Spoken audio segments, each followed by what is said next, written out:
하나님 말씀 유다서 2장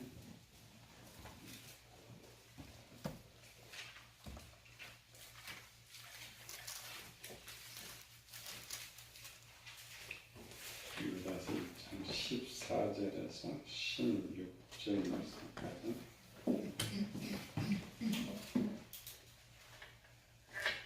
유다서 1장 14절 아담의 집게손에 녹이 이 사람들에 대하여도 예언하기를 보라 주께서 수만의 거룩한 자와 함께 임하셨나니 이는 무사람을 심판하사 모든 경건하지 않는 자가 경건하지 않게 행한 모든 경건하지 않는 일과 또 경건하지 않는 죄인들이 줄을 것을 향한 모든 완악한 말로 말미암아 그를 정죄하려 하시니라 하였느니라. 이 사람들은 원망하는 자며 불만을 토하는 자며 그 정욕대로 행하는 자라. 그 위에서 자랑하는 말을 하며 이익을 위하여 아첨하느니라. 이스라엘 백성들이 BC 1446년에 애굽에 출애굽을 하는 3개월 애굽 출발 3개월 때 시내 광야에 이르러서 시내산에 있을 때 하나님께 천군 천사를 데리고 강림하시고 모세, 아론, 훌 70인 장로들과 이제 먹고 마셨다 그랬죠. 그 먹고 마시기 전에 출애굽기 24장에 언약을 체계해요. 피를 가져다가 양푼에 담아서 하나님 말씀을 선포하고 백성들이 하는 말이 여호와의 모든 말씀을 우리가 준행하리라. 피의 언약이란 말은 이 약속을 지키지 않으면 이제 우리도 목숨을 내어놓겠습니다. 그렇게 언약을 체결하고 그들은 애굽에서도 많은 이적과 표적을 보고 겨우 이제 3개월 때 하나님도 보고 40일을 채 지나지 않아서 하나님을 버리게 된 사건이 나옵니다. 금송아지 만들어서 이것이 너희를 애굽으로 인도해낸 신이다.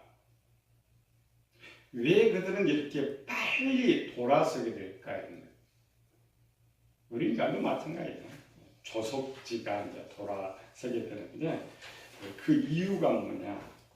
여러 가지 많은 이유가 있겠죠. 성경에서 그 중 하나를 이제 사도 바울이 고린도 10장에 쓰죠.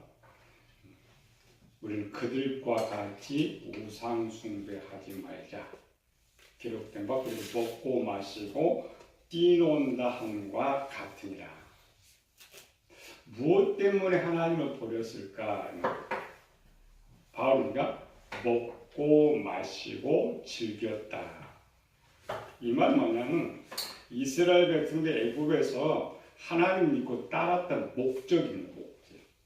우리 신앙생활하는데 목적이 다르면 곁길로 가는 거죠. 저들의 목적이 무엇이었느냐? 먹고 마시고 즐기기 위해서. 애굽에 있을 때는 노예 생활을 했죠. 쉴 새 없었고 먹을 것도 없었고 고난과 고통을 당했는데 그들의 꿈은 뭐냐? 먹고 마시고 쉬는 거예요. 즐기는 거예요.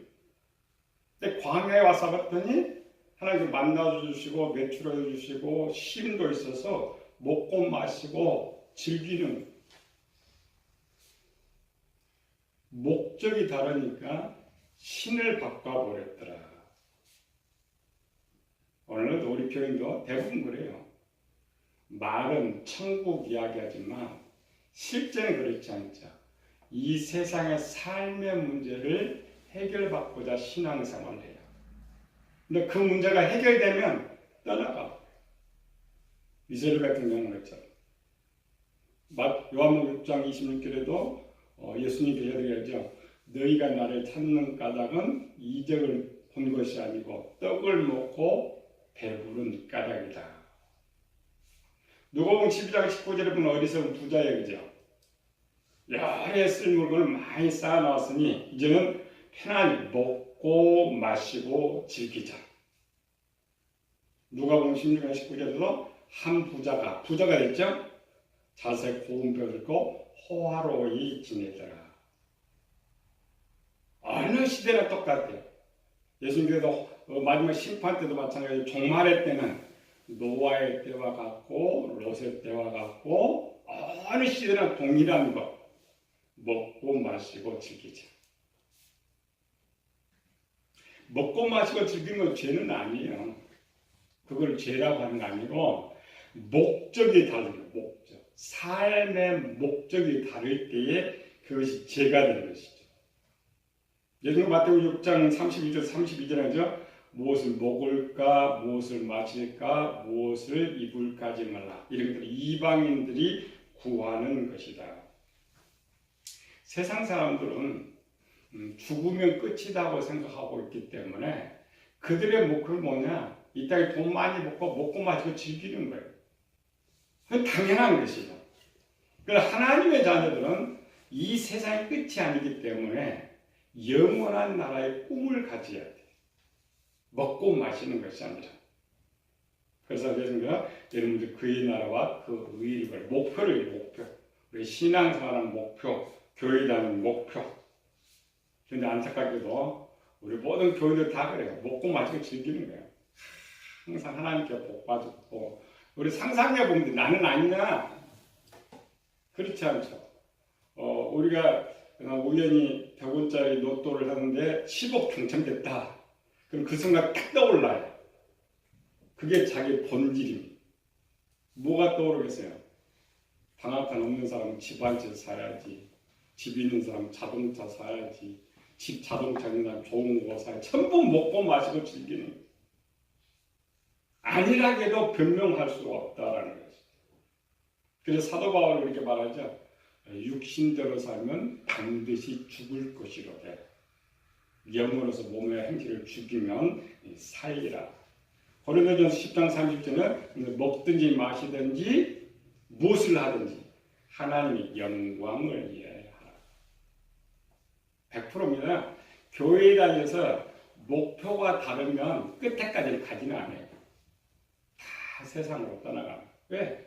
자기가 원하는 것을 얻었으니까 더 이상 신이 필요 없는 신. 출애굽한 백성도 마찬가지였어요. 자기가 노예에서 해방시켜줄 사람 찾았고 먹고 마시고 줄 사람 줄 신을 찾았는데 만족함이 된 거예요. 겨우 6개월도 안 돼서 신을 바꿔버렸다. 우리 에녹 당시의 시태를 보고 있죠. 에녹 시대에 에녹의 삶이에요. 에녹은 어떤 삶을 살았을까? 성경 없으니까 그 당시의 삶들을 바라보는 거예요. 에녹 당시는 더 심했어요. 출애굽보다. 에녹 시대에는 사람 1000년 살아, 1000년. 죽음이 없죠. 또 죽는 사람도 없어요. 그러니까 죽음이라는 걸 아예 생각을 하지 않기 때문에 내세에 대한 생각을 더 할 수가 없어요. 우리는 죽음이 있으니까 죽음 후에 무슨 세상에 이런 생각을 하면서 살지만 죽음이 없는 세대는 죽음도 생각할 것도 없고 내세도 생각할 것이 없어요. 그럼 무슨 생각밖에 없느냐? 오늘 현실. 현실에 먹고 마시고 즐기자는 생각뿐이에요. 그런데 우리가 지난해 살펴봤죠? 자기들이 원하는 그 가정에서 얻을 수가 없단 말이에요. 100여 명이나 넘는 그 식구들 속에서 결혼하는 것도 힘든데 어떻게 먹고 마시고 즐기겠어요? 그래서 결국 그들이 선택한 것은 밖으로 나갔다. 사람의 딸들이 번성할 때 그들에게로 나갔다. 에녹 당시의 삶을 맞지만 크게 세 가지를 찾아보면 그 하나님의 아들들은 다 가난했어요. 오늘 교회들도 왜 우리는 하나님 있는 데에 가난할까? 항상 시대 속에 하나님 백성은 가난했어요. 또 이때 더 땅은 한정되어 있는데 자식들은 계속 늘어나. 자식을 낳아가지고 점점 더 가난해져. 아무리 수고해도 그 하루 먹고 사는 게 힘들 정도의 삶을 살았단 말이에요. 두 번째로는 저 세상 사람들은 사냥해서 고기 잘 먹고 모표 입고 사는데 고기를 먹을 수가 없어요. 사냥을 할 수가 없어요. 겨우 양 젖이나 짜서 먹고 양이 죽으면 그거 이제 벗겨서 옷이나 만들어요. 나는 어려운데 옆에 사람들은 뭐 고기 냄새가 풍기고 너무 술 먹고 잘 살아요. 세 번째로는 남자들은 가정 결혼하기도 힘들었어요. 쉬웠을 것 같죠? 그렇잖아요. 이 시대 봐요. 오늘 우리나라만 해도 학교 못 나오고 돈 못 번다. 장가 못 갑니다. 근데 그 시대는 100여 명이나 넘는 이런 시대 속에서 또 일부 다처제가 허용되고 있는 시대는 더 못 가요. 이게 세 가지의 문제점. 그런데 더 큰 문제는 이런 것들을 가정에서 해결할 방법이 없다는 거예요. 조금 참고 같이 협력하면 좋겠는데 이 말이야. 참 어려운데 개척교회에서 좀 참고 있으면 하나님 복을 주시면 좋을 것 같은데 10년, 20년 생활해도 하나님 복 줄 기미가 없어요. 그건 방법은 하나죠. 튀어나가는 거. 그래서 문제가 이제 발생했다는 거죠. 오늘 이제 당시 하나님의 아들들의 소망을 육적인 위치에, 다음 주 영적인 위치에서 죄가 뭐냐, 육적인 위치에서 죄가 뭐냐. 당시 하나님의 아들들에 대한 내용을 그냥 딸들을 취했다 이렇게만 돼 있죠. 그런 이제 그걸 가장 자세하게 설명해주는 비유 문장이 하나 있어요. 그러면 창세기 31장, 타조 37장, 성경인가봐요. 창세기 37장 1절에서 3절까지. 이거를 들어야 그 시대에 하나님 아들들이 어떻게 살았느냐를 좀 짐작을 할 수가 있어요. 37장 1절에서 3절 시작. 그 후에 창세기 37장 아니 8장? 창세기 38장 창세기 1절 3절 시작. 그 후에 유다가 자기 형제들로부터 떠나 내려가서 아둘람 사람 히라와 가까이 하니라. 유다가 거기서 가나안 사람 수아라 하는 자의 딸을 보고 그를 데리고 동침하니 그가 임신하여 아들을 낳으면 유다가 그 이름을 에리라 하니라. 이런 말이 무슨 말인지 모르겠어요. 유다는 야곱의 네 번째 아들이에요. 저는 루벤, 시므온, 레위, 유다 이렇게 되어 있죠. 본문의 내용은요. 네 번째 유다가 형제를 떠나서 원주민인 수아라는 딸과 동침해서 아들을 낳았다. 3명의 아들을 낳았다. 오늘 이게 잘 들어야 돼요. 이걸 이제 들어야 그 당시 하나님의 아들들의 사건을 이해를 할 수가 있어요. 이때 유다의 나이가 약 18살이고 18살이면 오늘 우리 고등학교 2학년, 3학년 사춘기 한참 사춘기 들었을 때 그의 형제들은 13명이죠. 남자들 12명, 디나카의 딸 13명. 근데 유다는 넷째로 이제 일을 하는데 형들이 3명이 있어요. 그럼 내가 네 번째라도 좀 인정을 받아야 되는데 저 요셉한테도 취하고 베냐민한테도 치이고 있어요. 그러니까 유다가 이제 청소년기에 들어가지고 자기 앞을 바라보니까 꿈이 없어요. 유산받을 꿈도 없고 아무 꿈이 없어요. 그래서 본문에는 형제들로부터 떠났다는 말을 가출했다는 말이에요. 18세 정도 때에 가출했어요. 가출. 그래서 성경은 형제를 떠났다고 했죠. 그 당시 가장 불평불만 이런 많은 거. 그리고 아둘람 사람 히라는 오늘날 말하면 불량배입니다. 그 당시 불량배. 그러니까 집에서 떠난 우리 고등학생이 나가면 누구 친구 사고겠어요. 그냥 다 집 나온 떠돌이 애들과 사귀는 거예요. 사귀다가 수아의 딸은 누구냐? 다들 눈이 맞았어요. 그렇죠? 뭐 같이 어울리는 안 했겠지만 세겜성 사건에 보면 되죠. 디나가 나갈 때 세겜 추장 아들이 디나한테 강간한 것처럼 그래서 오늘날 말로는 처자를 대다 강간한 거예요. 유다가. 성경 그렇게 못 쓰죠. 자기 역사니까. 그래서 임신을 해서 아들을 낳았어요. 그 당시 세겜성 사건으로 보면 반드시 유다는 죽을 수밖에 없어요. 근데 다행히도 야곱과 이삭이 유명한 이름난 족장이었어요. 건들 수가 없어요. 그래서 할 수 없이 소아가 딸을 준 거죠. 유다는. 근데 다행히도 야곱의 재산이 많아가지고 또 책망도 않고 가축을 떼어가지고 한 가정을 이루게 만들어요. 그래서 아들을 둘을 들어서 세 사람이 되는 거죠. 왜 유다가? 유다는 부자예요, 집이. 부자인데도 불구하고 왜 이럴 수밖에 없느냐라는 것이죠. 이 사건하고 에녹 시대는 그 1500년 전이에요. 1500년 전. 1500년 얼마나 어렵게 살았겠어요. 그 100여 명의 속에서 태어난 형제들 한번 생각해봐요. 유다가 이런 풍족에도 그러할 텐데 에녹 시대는 더 밖으로 나갈 수밖에 없었다라는 거예요.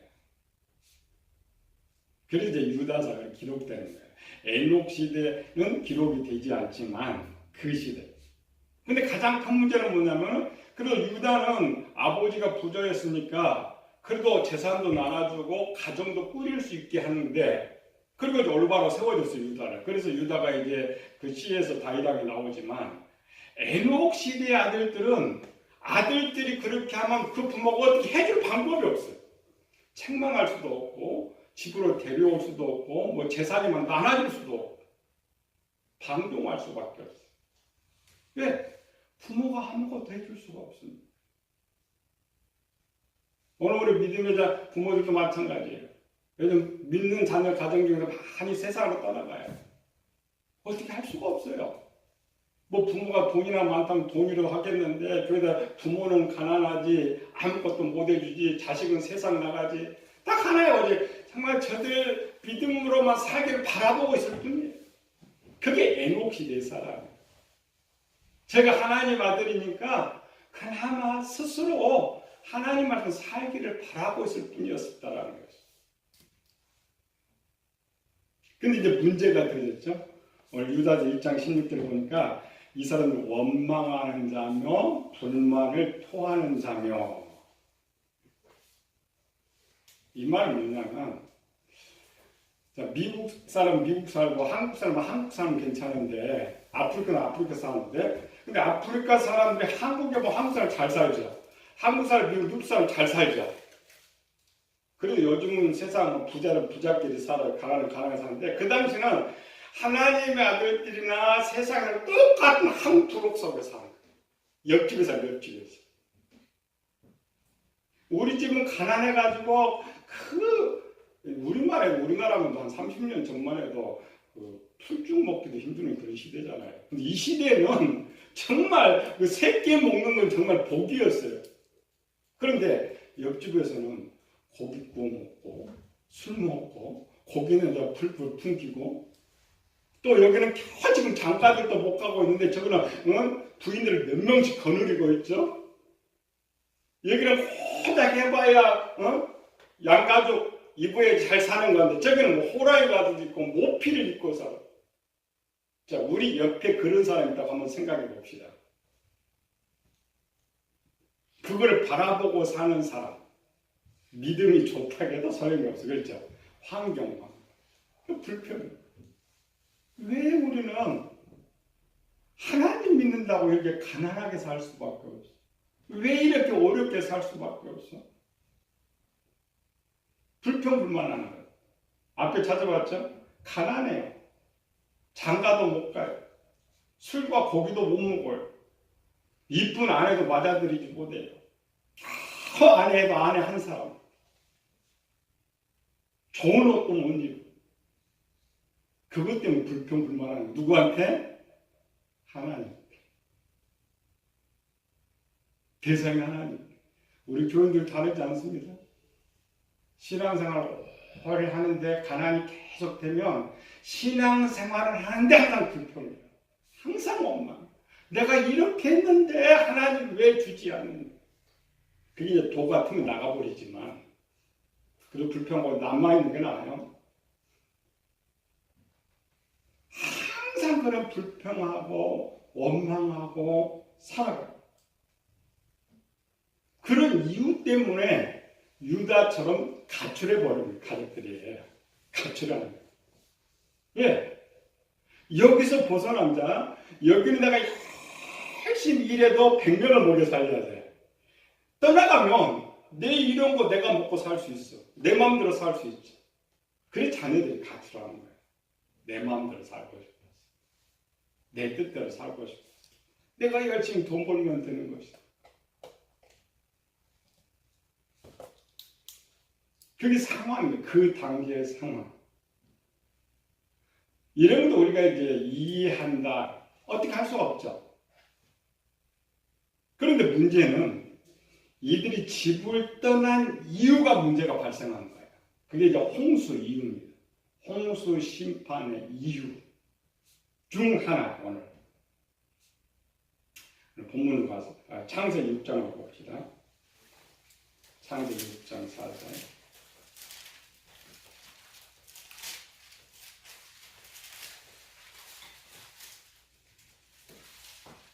시작.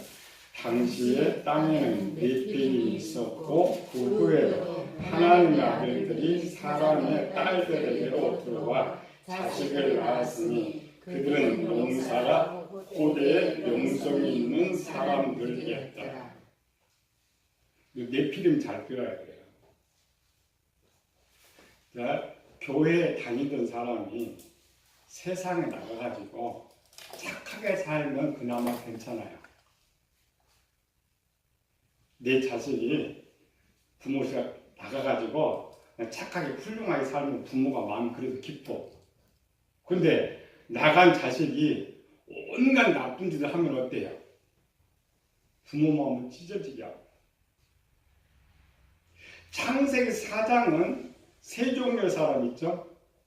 첫 번째는 셋의 후손을 이어지는 하나님 아들들이 있어요. 또 하나는 하나님 땅 가인의 후손들이 있어요. 또 하나는 아담의 가인 말고 아벨 말고 다른 아들들이 있어요. 여기 다른 아들들이 세상 사람들. 가인 말고 셋 후손 말고 다른 아들들.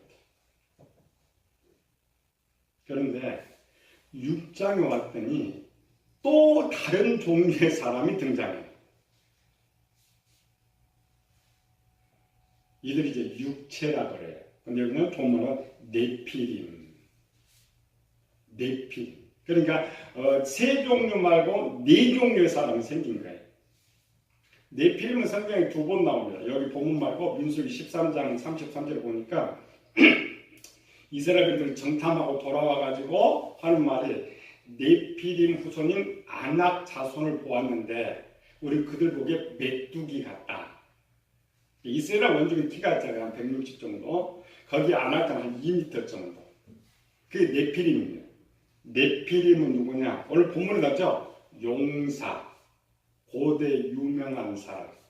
그러니까 사람들의 딸들과 하나님의 아들들이 결혼했어요. 오늘날 혼혈족이죠. 혼혈족인데 혼혈족에 아니 장사들이 태어나는 거예요. 장사. 키가 2m 정도 되고 당시에 유명한 사람들 태어나요. 명칭이죠?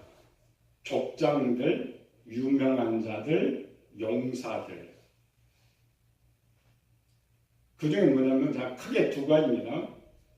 자, 하나님의 아들들의 공제요. 이들이 무슨 죄를 저질렀냐? 우리는 일부 다처죄 이게 아니고 일부 다처죄는 그중 하나의 죄인데 가장 큰 죄를 범한 것이 네피림을 만들어낸 거예요. 그 네피림 때문에 홍수 심판이 있네요. 네피림은 뭐냐? 하나님의 아들들 속에는 사냥할 수가 없어요. 고기를 못 먹으니까 사냥이 안 돼요. 사냥도 안 될 뿐만 살인도 안 돼요. 살인도. 근데 보면 용사라고 했죠. 용사. 용사는 뭘 말해요?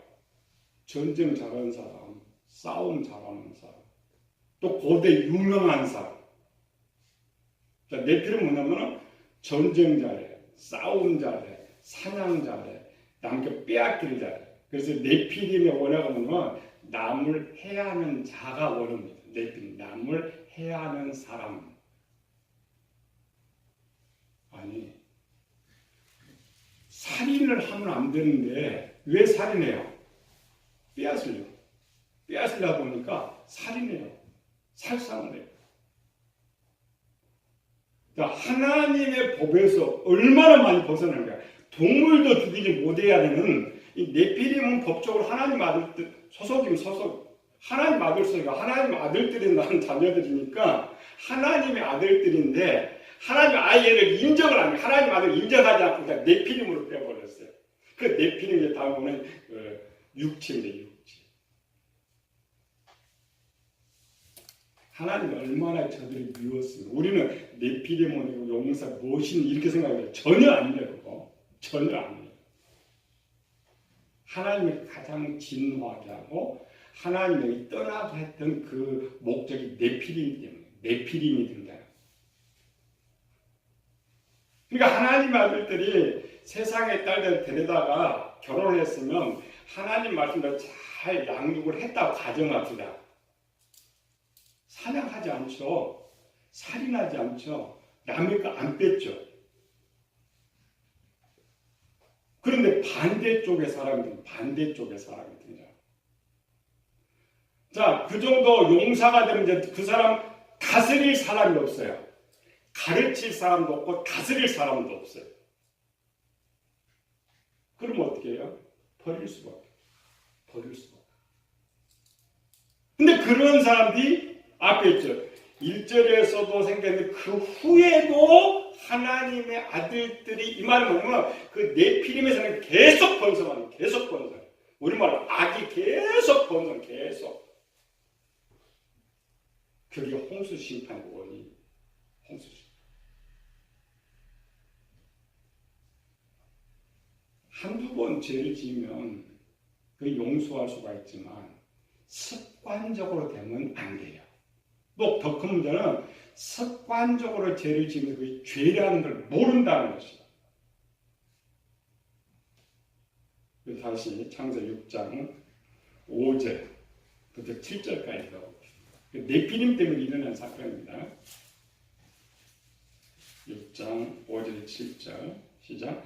여호와께서 사람의 죄악이 세상에 가득함과 그 마음으로 생각하는 모든 계획이 항상 악할 뿐임을 보시고 땅 위에 사람 지으셨음을 한탄하사 마음에 근심하시고 이르시되 내가 창조한 사람을 내가 지면에서 쓸어버리되 사람으로부터 가축과 기능격과 공중의 새까지 부려하니 이는 내가 그것을 지었음을 한탄함이라 하십니다. 이 말은 뭐냐면 과일이 이렇게 지금 이제 그 배 사고 막 이제 썩어 갈 때죠. 썩어 가도 썩은 데만 파내면 돼. 그렇죠? 근데 전체 썩으면 버려. 그 말인 거지. 아까 네피림의 속도가 급속도로 번져가니까 하나님이 이제 더 이상 감당이 안 돼. 그래서 세상 홍수 심판을 선언하는 거. 쓸어버려. 이들은 뭐예요? 자, 가장 중요한 건, 자, 옆집 사람도 지금 들어와 죽어서 불평불만하고 살아가는데, 이제 용감한 이 하나님 아들들이 그냥 하나 겁을 떠나갖고 이제 그 옆집 사람 딸들을 데려다가 살아봤어요. 살았는데, 그들 자식들이 막, 훌륭한 자식들이 막 태어난단 말이에요. 하나님 아들들 사이에서 아무리 훌륭한 사람이 안 나오는데 저쪽 훌륭한 사람이 태어나. 그럼 이제 어떻게 결혼 목표? 쟤들 데려와야 돼. 순수한 진리가 완전히 바뀌는 거예요. 그들 생각이 항상 이제 무슨 생각이냐? 목표. 저들처럼 술 먹고 고기 먹고 좋은 아내하고 네피림과 같은 저 자식들 나가지고 훌륭하게 살다는 생각으로 가득 차버리고 세상을 향하는 생각이 가득 차면 교회에서 설교 절대 들어오지 않습니다. 우리 마찬가지야. 그냥 아침에 부부싸움만 하도 설교 안 들어와요. 자식 화내고도 설교 안 들어와요. 그런데 이런 생각으로 지금 가득 차 있는데 하나님 어떻게 하겠어요?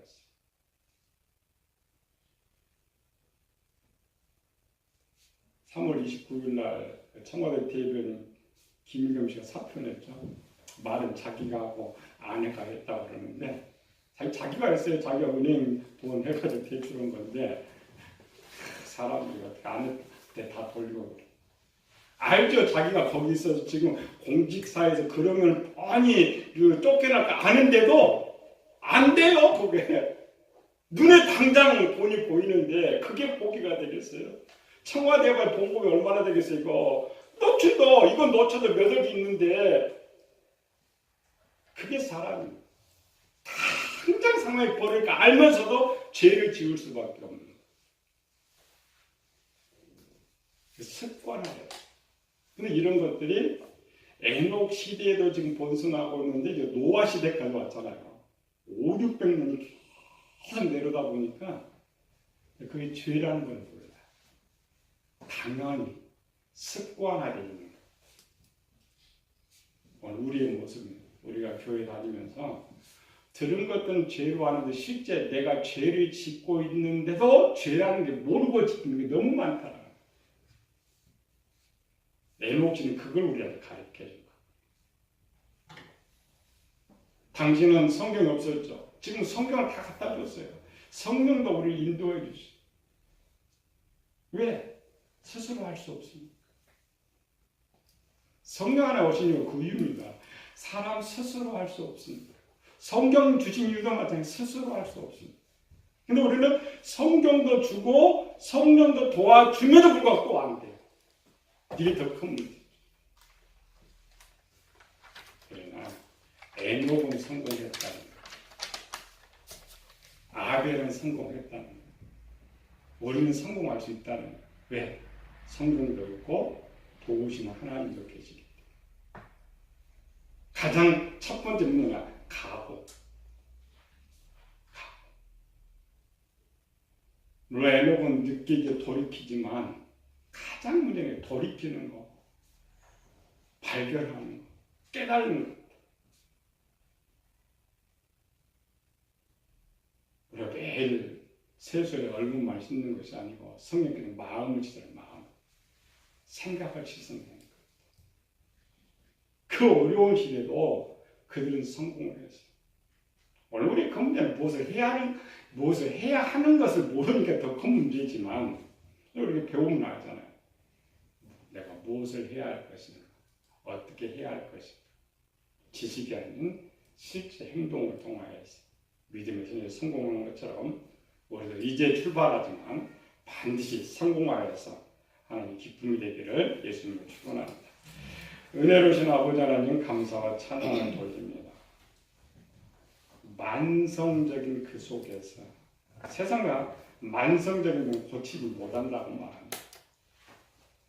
에녹 시대의 사람들이 그 죄를 지어도 그 죄라는 걸 모르는 것처럼 오늘 이 시대 얼마나 제가 더 팽배해졌고 충만한 속에서 우리는 살아갑니다.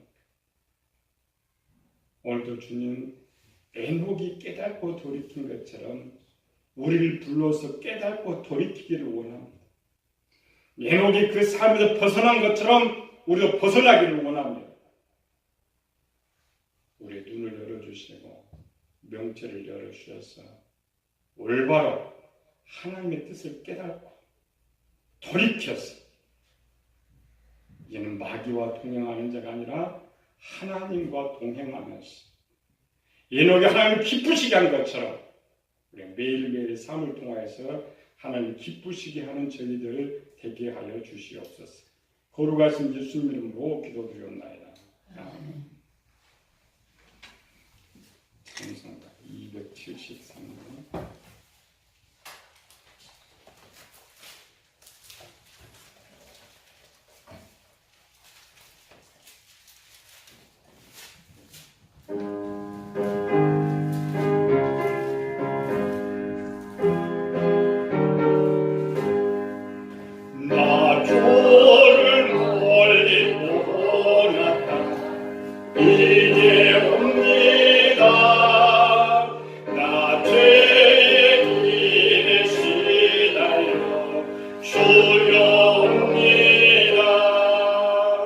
나에게 왔으니 내 집을 찾아 주여 나를 받으사 맞아 주소서. 그 귀한 세월 보내고 이제 옵니다. 나 내어지는 눈물로 주여 옵니다. 나에게 왔으니 내 집을 찾아 주여 나를 받으사 맞아 주소서. 나 죄에 매여 고달파 이제 옵니다. 주 크신 사랑 받고자 주여 옵니다. 나에게 왔으니 내 집을 찾아 주여 나를 받으사 맞아 주소서. 이 병든 마음을 고치려 이제 옵니다. 큰 힘과 소망 바라고 주여 옵니다. 나에게 왔으니 내 집을 찾아 주여 나를 받으사 맞아 주소서.